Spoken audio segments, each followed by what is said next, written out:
Hi. Okay. I just finished Teddy's stream and I had something on my mind after we listened to a bunch of interesting things on stream. But that, and then I was looking through YouTube for something to watch as I was editing my Q&A that I will also be posting, but that video is like really long, so that'll come up after this. Guys, chill. Anyway, a Psych2Go video also came up. It's dealing with sexual trauma and psychological impacts. And as someone who, this is also like a really fucking heavy topic, for your warning. So yeah, if you don't like discussions of SA or CSA or anything like that, click off.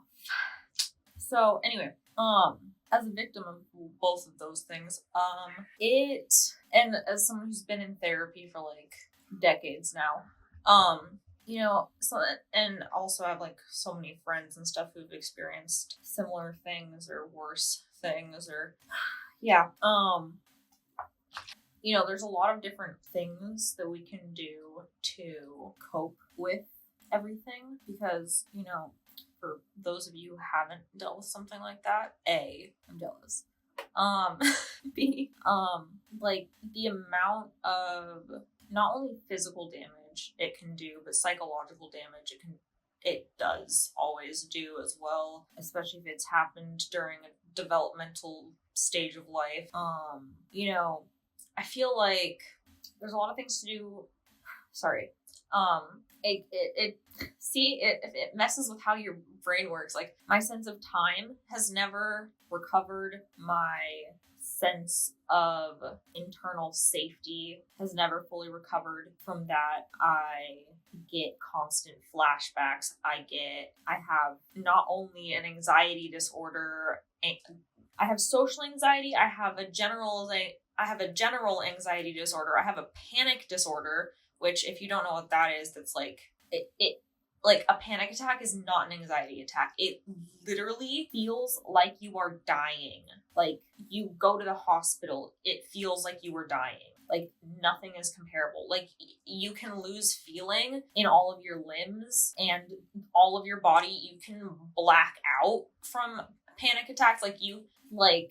It can steal days from you, if not much longer.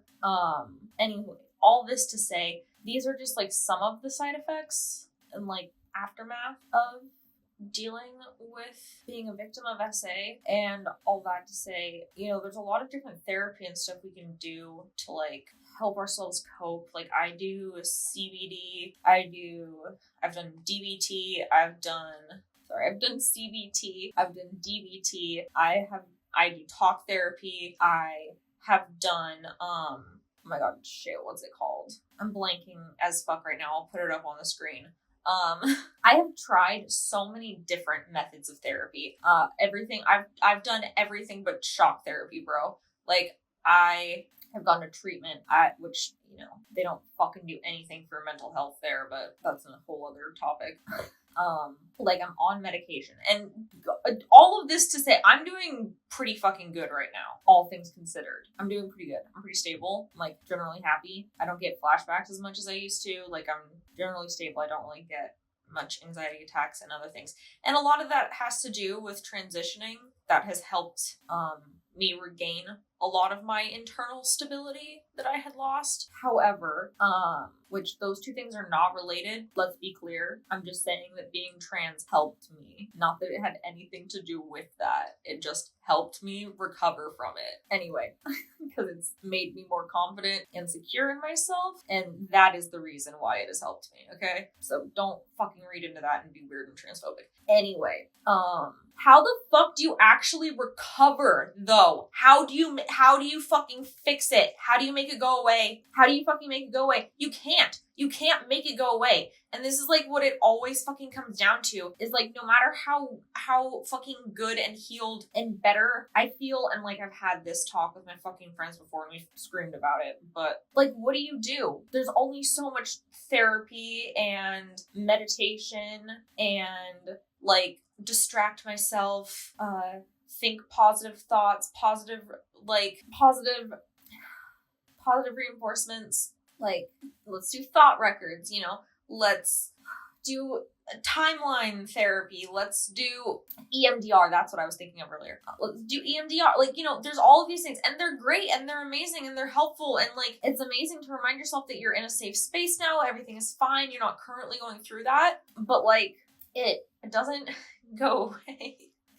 You know, like, it just kind of haunts you like a fucking ghost, and it just like sneaks up on you at the worst times. God, it's like, oh, my chest feels tight talking about it, so I don't talk about it that often, at least online, because I just can see what the fucking comments are gonna be, even though I'm giving zero details or anything right now. I can already see the comments. But anyway, I don't know if any psychologists or psychiatrists or other therapists or whatever. I mean, I've talked to my therapist about this too. It's not like I haven't, or any of my psych team. I've talked to them all about this. They know, and they'll just kind of give me like this look of pity, because like there's not really a solution. I feel like there's not really a way to fully recover. Not to be like pessimistic. Like, if you're also a victim, I don't want you to take this as like pessimistic. I'm doing a lot better. Like, let me be clear. I'm doing a lot better now. Like, recovery is possible. Like, getting to a fucking fairly stable place is totally possible. I'm just saying, like, it's like a fucking gunshot wound, you know? Like, you can heal from it. You can be totally fine, and like, you can go about your day and probably forget that it's even there because it's fully healed. However, there's, I don't know, the bullet might still be inside of you. There's gonna be a fucking scar from it, you know? Like, when you move a certain way, it's gonna like pull at it and you're gonna remember. And the worst part is this applies to stuff that you don't even have the full memories of either. Like, for like some of my experiences, it's a weird way to phrase it. Some of the things that have happened to me, I don't fully remember everything, which you'd think would be a blessing, but it's worse in lots of ways. And that's another thing, like, how do you recover from a memory that you don't have full access to? You only have like partial access to the memory. Like, how do you recover from that? Anyway, curious what you guys think. Sorry, this is just kind of a like depressing video, I guess. I don't know. Maybe it won't be. Maybe people will have ways to recover. I don't know. It's just always, it always bothers me how people act like I just like, how do you, sorry, my fiance called. Anyway, not be pessimistic, some good coping, I'll end this on some good coping strategies that I have learned in therapy, because therapy is expensive, not everyone can get it. So, good tools. If you're having a lot of anxiety, get outside of yourself, get outside of your brain, get outside of your body. Vocalize what you are feeling, anxious or panicked. This also works for panic attacks, it's just harder. And you have to be aware that it's a panic attack, so it's kind of complicated, but you just need, English. Anyway, tools to cope with anxiety, panicking, flashbacks, dissociation, things like that. Because these are all things that I deal with. Those things. Okay, so my favorite thing to do is basically the five senses method. So first is name 5 things that you can see, 4 things that you can touch, 3 things that you can hear, 2 things that you can smell, and then 1 thing that you can taste, and then taste it. So you need to like interact with all of the things. So look at each of the objects, touch each of the objects, like, you know, smell, things like that. When she was crying at me to go to bed, do that. It really helps ground you. Another thing is that if you start feeling like really overwhelmed and panicky or like unsafe, a good go-to, if you're good at visualizing things, then create like a safe space, like a mental safe space in your head, like just a comforting place that you can like retreat to mentally, when things are too hard to like cope with, like when it gets to that point, like you need a place to fall back to. So create that in your mind. When you start getting flashbacks or things start to come up, again, this is good if you're good at visualizing stuff. If you need to physically do it, you can draw out a picture, find a photo, make a mood board, something like that for the last one. But for this, write it down on a piece of paper, put it in a box, or mentally just like put the thing or the memory or whatever into a box, lock it away, and put it in the back of your brain for later, or like put it on a piece of paper, literally put it under your bed or something, like put it somewhere for later so that you don't have to like, you're like, okay, I'm locking that memory away right now. You know, that's another good way to cope with things. I like doing this. This is a really good one. Count with it and breathe as you're counting. That really helps ground you as well. Other things, music, easy, dumb, cozy games, reading books, drawing, anything like that. Distract yourself any way possible. That's my like go-to. My go-to coping method. But yeah, I feel like that's what I got more or less. Those are the best things, like journaling, writing it out, trying to slowly touch at the memories and then pull back when it's too hard.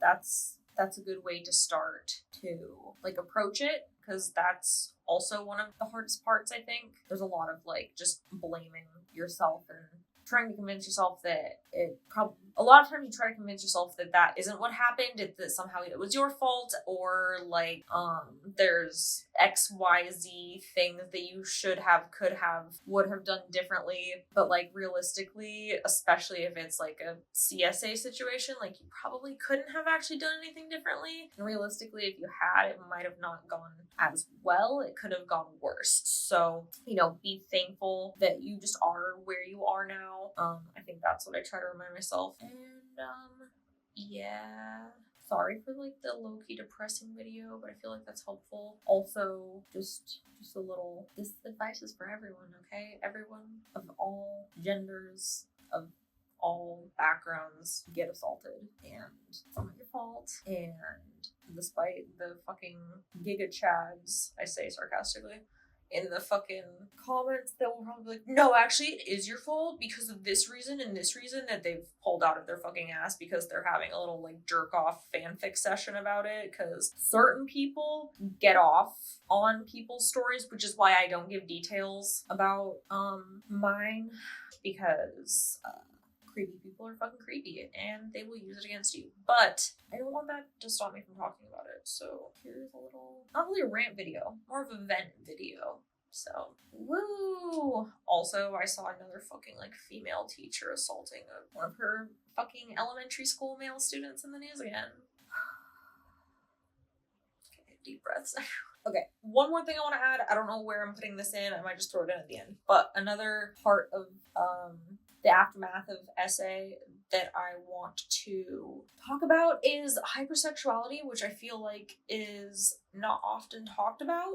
It's definitely not talked about enough, and it's definitely not talked about in a way that doesn't demonize it. So yeah, that's definitely something that is one of my trauma responses to the situation. So I personally just really relate to that, and I hate seeing it as demonized as it is. I don't like seeing sex in general as demonized as it seems to be these days. Feels like we're reversing how much progress we've made as far as that goes. But yeah, anyway, hypersexuality, little talked about side effect of SA that people shouldn't be ashamed of. Okay, it's just another reaction. Just like fight, flight, freeze, or fawn are all trauma responses in the moment, and you shouldn't feel guilty for any of them. Like, my trauma response tends to be fawn, and that's feels shitty afterwards, but don't feel guilty for how you react. It's not your fault. Anyway. Okay. Bye. Alright. Sorry, probably a hard video to watch or whatever, but I'm gonna go to sleep and cry about the fact there's not really a fucking solution to this. Yay! Woo! Alright, let's use humor to cope. Okay, bye chat! Love you! See you in the next video! Hopefully it'll be less depressing.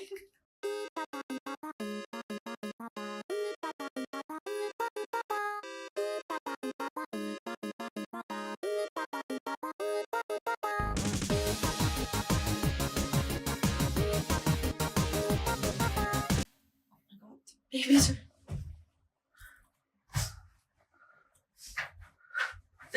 crazy.